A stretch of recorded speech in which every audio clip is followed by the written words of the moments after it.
გქონია ოდესმე ისეთი დღე, როცა ყველაფერი გეგმაში გქონდა, მაგრამ საბოლოოდ თითქმის ვერაფერი გააკეთე?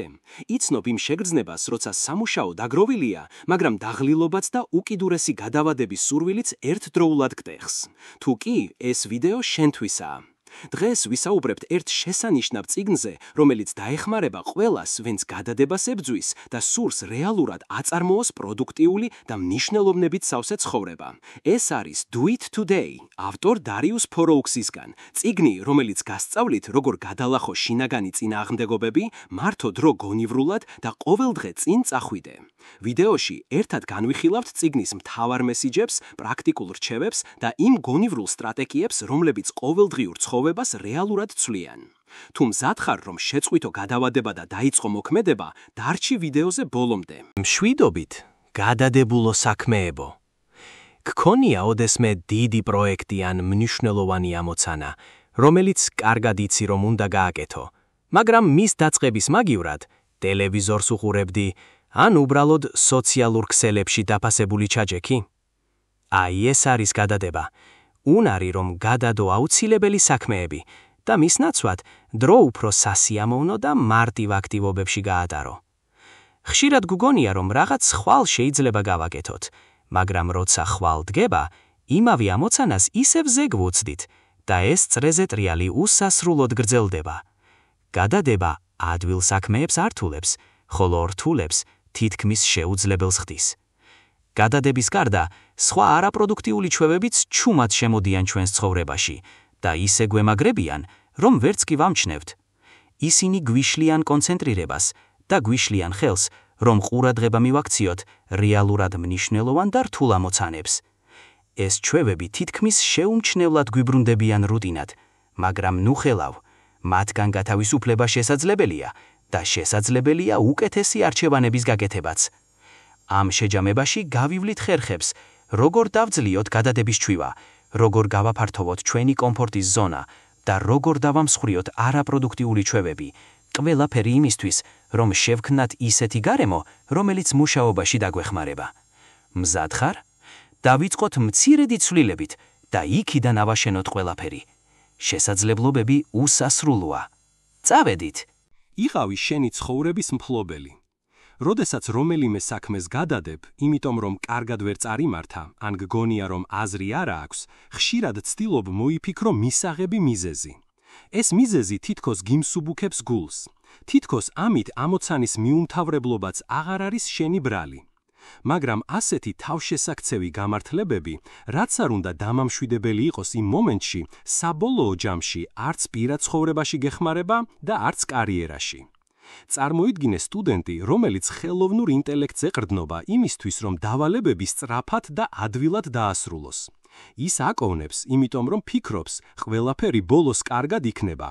მაგრამ გადამწყვეტი ვადის 1 საათით ადრე AI სისტემამ უეცრად მუშაობა შეწყვიტა. სტუდენტს არ აქვს დრო დავალების ხელით დასრულებისთვის და საბოლოოდ დაკარგავს შესაძლებლობას, რომ საუკეთესო ნიშანი 10-იანი მიიღოს. რომ დაეწყო რამდენიმე დღით ან თუნდაც რამდენიმე საათით ადრე, ასეთ სიტუაციას ადვილად აიცილებდა. ეს თითქოს უბრალო მაგალითია, მაგრამ მსგავსი შემთხვევები ყოველდღე ხდება.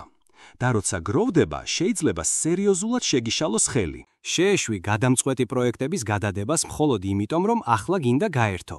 იმუშავე დღეს და გაერთე ხვალ. მიუხედავად იმისა, რომ კაცრად ჟღერს, სიზარმაცე გადადების ერთ-ერთი ძირითადი მიზეზია.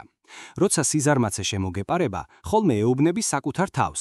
დავიღალე, ამ საქმეს აზრი არ აქვს, ხვალ გავაკეთებ, ან ეს ჩემი საქმეა და როცა მომინდება, მაშინ მორჩები.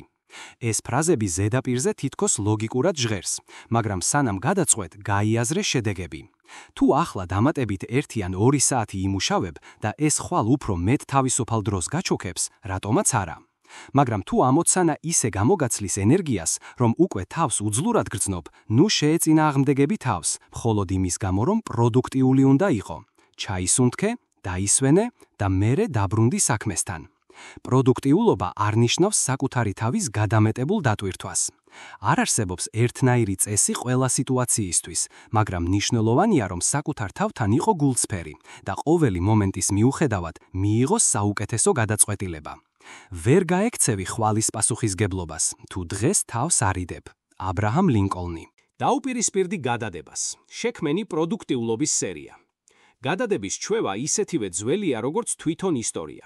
სხვა თუ არაფერი, ლეონარდო და ვინჩი, ჰეროდოტე და ელეონორ რუზველტიც კი საუბრობდნენ იმაზე, როგორ ანადგურებს გადადება პროდუქტიულობას. ეს ნამდვილად არ არის მხოლოდ სოციალური მედიის ეპოქის პრობლემაა. დაგისვამ კითხვას, თვითშეფასების შკალაზე 1-დან 10-მდე, სადაც 10 ნიშნავს, ყოველთვის ვდებ საქმეს გადადებით. სად დააყენებდი შენს თავს? თუ პასუხი გახლავთ 1 ან 2, მშვენიერია და თუნდაც ფიქრობ, რომ ხშირად აყონებ, არ ინერვიულო. გადაყოლა წარსულის ბრაზზე დროის კარგვაა. ამის ნაცვლად სცადე ზუსტად საპირისპირო, დაიწყე ცვლილება ქმედებით. პირველი ნადიჯია განსაზღვრო, რომელი ამოცანებია შენთვის აუცილებელი ყოველდღიურად, ყოველ კვირას, თვეში ან წელიწოდში. შემდეგ შეაფასე დაახლოებით რამდენი დრო სჭირდება თითოეულს. მაგალითად, წარმოდიდგინე, რომ მუშაობ 9-დან 5-მდე და პარალელურად ხარ ახალ კურსზე დარეგისტრირებული. ყოველდღიური საქმეები, მუშაობა და მგზავრობა გტვირთავს და ამის გამო კურსზე თითქმის ხელი არ მოგიკიდია.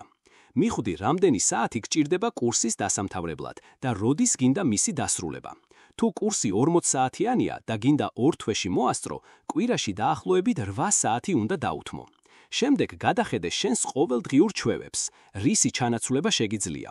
თუ ყოველკვირა 2 ფილმს უყურებ, შეგიძლია შეამცირო 1 ფილმამდე და გამოთავისუფლებული დრო კი კურსს დაუთმო.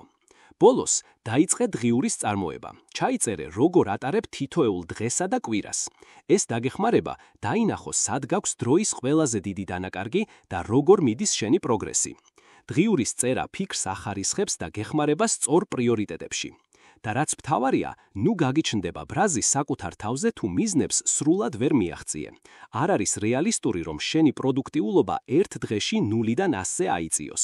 მაგრამ თუ მუდმივად აკვირდები საკუთარ თავს, ამცირებ ყურადღების განფანტავ ფაქტორებს და იპოვის შეცდომებს, აუცილებლად განვითარდები. მოიშორე ყურადღების განფანტავი ფაქტორები. თანამედროვე ტექნოლოგიური მოწყობილობები მართლაც საოცარია. ისინი ცხოვრების ბევრ ასპექტს ამარტივებენ. სმარტფონებისა და კომპიუტერების წყალობით ადამიანები 1000-ობით კილომეტრის მოშორებითაც კი თავისუფლად ურთიერთობენ. სტუდენტები სახლიდან იღებენ განათლებას, პროფესიონალებს მეტი კარიერული შესაძლებლობა აქვთ, ხოლო ბიზნესები გლობალურად იზრდება ამ კავშირების წყალობით. მაგრამ, როგორც ყველაფერს, ტექნოლოგიასაც აქვს უარყოფითი მხარეები. დღეს ბევრი ვერ წარმოიდგენს 1 საათსაც კი ისე, რომ არ შეამოწმოს ტელეფონი. ეს მუდმივი დაკავშირებულობა ამცირებს ყურადღების უნარს და ართულებს კონცენტრირებას მნიშვნელოვან ამოცანებზე. შეამცირა თუ არა შენმა ტელეფონმა შენი პროდუქტიულობა. აი რამდენიმე ხერხი როგორ გაუმკლავდე ამ პრობლემას. გამორთე შეტყობინებები, ზარები და სოციალური ქსელების გაფრთხილებები, როცა მუშაობ. მოწყობილობების უმეტესობას აქვს სპეციალური ფოკუსის რეჟიმი, რომელიც ამას 1 კლიკით გააკეთებს. დატოვე ჩატ ჯგუფები, რომლებიც უბრალოდ გიფანტავენ ყურადღებას და არაფერს გაძლევენ რეალურად. დაფიქრდი სამუშაო ტელეფონისა და ლეპტოპის გამოყენებაზე. ეს მოწყობილობები მხოლოდ იმ აპებით უნდა იყოს აღჭურვილი, რაც საქმეში გჭირდება. ასე უფრო იოლად გაავლენ ზღვარს სამუშაოსა და პირად დროს შორის და გაზრდი კონცენტრაციას. დააყენე მკაფიო საზღვრები ცხოვრების ყველა სფეროში. ეს არის პროდუქტიულობისა და შინაგანი სიმშვიდის გარანტია. ახლა კი, როცა ყურადღების განფანტავი ფაქტორები მინიმუმამდე დაიყვანე, მოდი ვნახოთ, როგორ გააუმჯობესო პროდუქტიულობა. შეამცირე უაზრო საუბრები, განსაკუთრებით რთულ გავალებებზე მუშაობისას. ერთხელ რომ გაფანტო ყურადღება, ხელახალი კონცენტრაცია შეიძლება რამდენიმე წუთი წაგართვას. დააწესე კონკრეტული დრო ელფოსტების შესამოწმებლად. თუ მუდმივად აკონტროლებ ვინ გიპასუხა, ამით სამუშაო დრო გეწელება. მცირე შესვენებები გამოიყენე ფიზიკური გააქტივირებისთვის. იმის ნაცვლად, რომ უბრალოდ ტელეფონს მიმართო, ადექი, გაისეირნე ან ყავადალიე. დაალაგე სამუშაო სივრცე.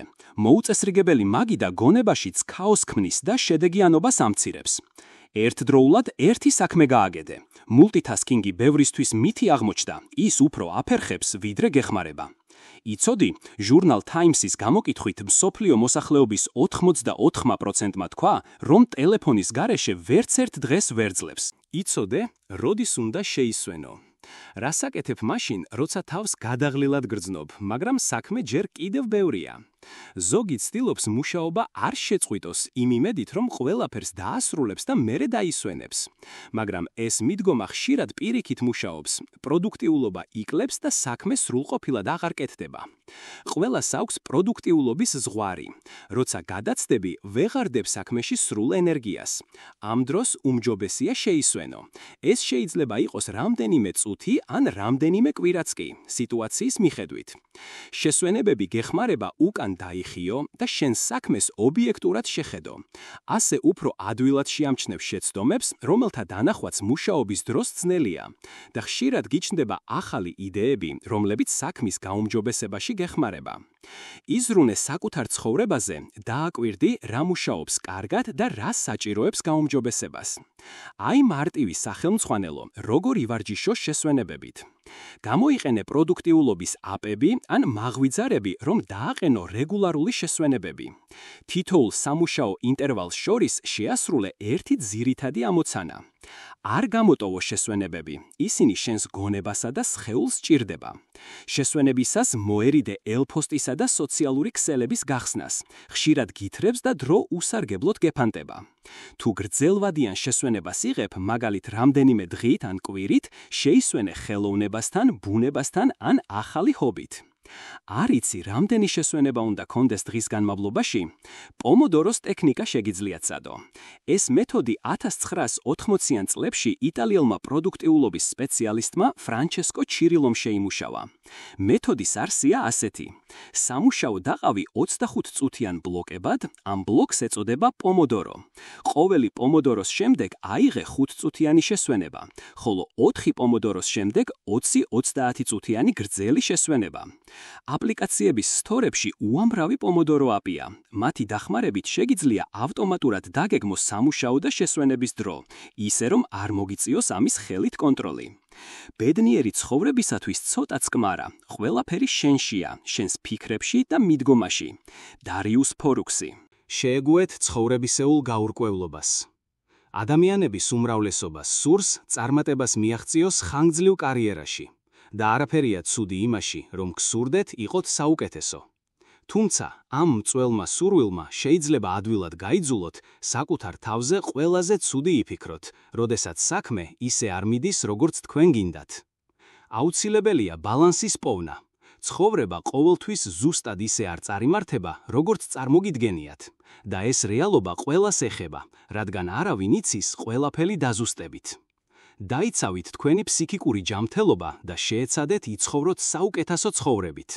თუ ერთი კარი დაიხურება, მოძებნეთ სხვა და ნახეთ, როგორ განვითარდება მოვლენები. გაურკვევლობა ცხოვრების ნაწილია, მას თავს ვერ აარიდებთ. ამის ნაცვლად ეცადეთ ისეთ მდგომარეობაში არ აღმოჩნდეთ, საიდანაც გამოსავალს ვერ იპოვით. ფიქრობთ კარიერულ ნახტომზე, მაგრამ არ იცით წარმატებული იქნება თუ არა. რადგან დიდი ალბათობით მომავლის წინასწარმეტყველება არ შეგიძლიათ, ნულოვანი რისკის მქონე სიტუაციის პოვნა თითქმის შეუძლებელია. მთავარია, დარწმუნდეთ, რომ ეს ნახტომი ნამდვილად ისაა და შემდეგ მოემზადოთ მის განსახორციელებლად. მაგალითად, თუ თქვენი შემდეგი ნაბიჯი ბიზნესის დაწყებაა, განიხილეთ საგანგებო ფონდის შექმნა, რომელიც სამსახურიდან წამოსვლამდე მინიმუმ 6 თვის განმავლობაში გეყოფათ. ალტერნატიულად შეგიძლიათ ეს წარმოწყება პარალელურ რეჟიმში ამუშაოთ და ხოლო მაშინ დატოვოთ სამსახური, როდესაც ის იმდენ შემოსავალს მოგიტანთ, რამდენიც თქვენთვის კომფორტულია. წარმატებული იქნება ეს წარმოწყება მომავალში? ამის ცოდნა შეუძლებელია. მაგრამ გაურკვევლობასთან შეგუებითა და რისკების გაწევით, თქვენ მნიშვნელოვნად დაჯილდოვდებით, როდესაც ბიზნესი წარმატებას მიაღწევს. გარდა ამისა, ბედნიერი იქნებით იმის გაცნობიერებით, რომ აკეთებთ იმას, რაც გიყვართ. კარიერული ცვლილებებისას შეუქმნით საკუთარ თავს რბილი დაშვება, არსებული უნარების განვითარებით. ბევრს ჭერა, რომ გამოსავლის საპოვნელად და იმის გასაგებად თუ რასულთ ცხოვრებაში, აუცილებლად უნდა დატოვონ თავიანთი გარემო. თუმცა, დარიუს ფორუ ამტკიცებს, რომ საოცარი რამების გასაკეთებლად კომფორტის ზონის დატოვება სულაც არ არის საჭირო. თქვენ შეიძლება უფრო პროდუქტიული იყოთ, როდესაც გარშემო რტკუმული ხართ საყვარელი ადამიანებითა და ნივთებით, ოჯახით, მეგობრებით, მუსიკითა და სამეზობლოთ. სხვა სიტყვებით, რომ თქვენ დარწმუნდეთ, რომ ბრმად არ მისდევთ საყოველთაოდ გავრცელებულ რჩევებს. გააკეთეთ ის, რაც თქვენთვის მუშაობს. იქნება ეს ფიზიკური ადგილმდებარეობის შეცვლა თუ იმავე გარემოში ახალი პროექტის დაწყება. დასკვნა. პროდუქტიულობა კარიერული შესაძლებლობების გასაღებად სასიცოცხლოდ მნიშვნელოვანია. ამოცანების დროულად შესრულება და მთავარი მიზნების მიღწევა მეტ დროს მოგცემთ ახალი იდეების დასამუშავებლად და სწრაფი პროგრესისთვის. თუმცა ასევე გადამწყვეტია, რომ ისწავლოთ დასვენება. მხოლოდ 5-წუთიანი პომოდოროს შესვენებებით არ შემოიფარგლოთ. ეცადეთ საკუთარ თავს სრული დასვენების დღეები ან კვირები დაუთმოთ. მაგალითად, ეს შეიძლება ნიშნავდეს კომპანიის მიერ დაწესებული დასვენების დღეებით სარგებლობას, შვებულების მოთხოვნას ან ყოველთვიურად ერთი დღის გამოყოფას, როდესაც არაფერს გააკეთებთ კარიერასთან დაკავშირებულს და უბრალოდ განიტვირთებით. აიღეთ თქვენი ცხოვრება საკუთარ ხელში. სცადეთ ეს. ერთი დღით სამსახურში უარი თქვით ტელეფონის გამოყენებაზე და ნახეთ, რამდენად პროდუქტიული იქნებით მის გარეშე. ყოველი სამუშაო დღე დაიწყეთ იმ ამოცანებით, რომელთა შესრულებაც ყველაზე მეტად გსურთ და მუშაობისას მოიშორეთ ყურადღების განფანტველი ფაქტორები. ერთი თვის განმავლობაში აღრიცხეთ, როგორ ხარჯავთ სამუშაო დროს. გამოავლინეთ ტენდენციები და ცვლილებების შესაძლებლობები.